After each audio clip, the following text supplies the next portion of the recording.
Have you ever wondered where precious elements like gold and platinum come from? I know what you're thinking. We can mine them from the earth. But how do they get there? It's been theorized that two processes, known as the S and the R process, are responsible for creating these heavy elements. The process which is most intriguing is the R process, the rapid neutron capture process. The R process works by bombarding a seed nucleus, like iron, with neutrons.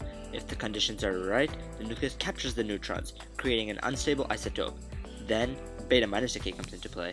To stabilize the atom, excess neutrons decay into a proton, an antineutrino, and an electron. As a result, a new stable element is formed.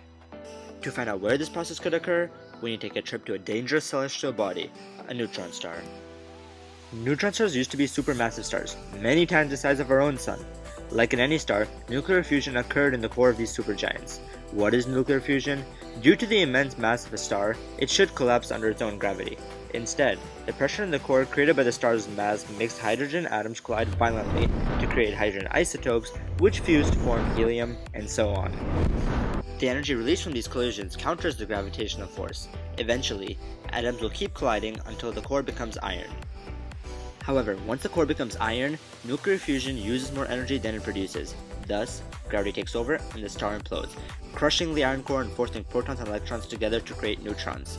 The rest of the star then rebounds off the core, creating a supernova. Initially, it was thought that supernovae were the main sites of the R process. They satisfy the requirements of the presence of many neutrons, iron atoms to capture the neutrons, and an explosion to spread the elements throughout the universe. However, the seemingly promising idea had to be thrown out the window once models of supernovae got more sophisticated. Complications such as the temperature during the implosion not being high enough proved that supernovae were not the ideal sites. Although disappointed, scientists soon realized they wouldn't have to look much further. After a supernova, in some cases, neutron stars are born. With a density that is second only to that of a black hole, protons and electrons merge in its iron crust to form neutrons, hence its name. In some cases, two nearby neutron stars start revolving around each other. As they lose energy through gravitational waves, they collide into one another, resulting in an explosion that dwarfs even a supernova, a kilonova.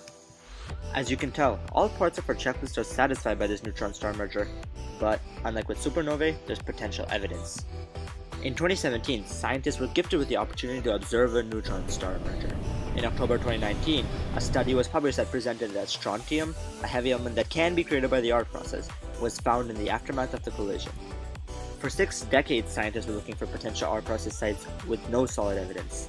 Although the discovery of strontium is not undeniable proof, it is the closest to such proof we've ever had.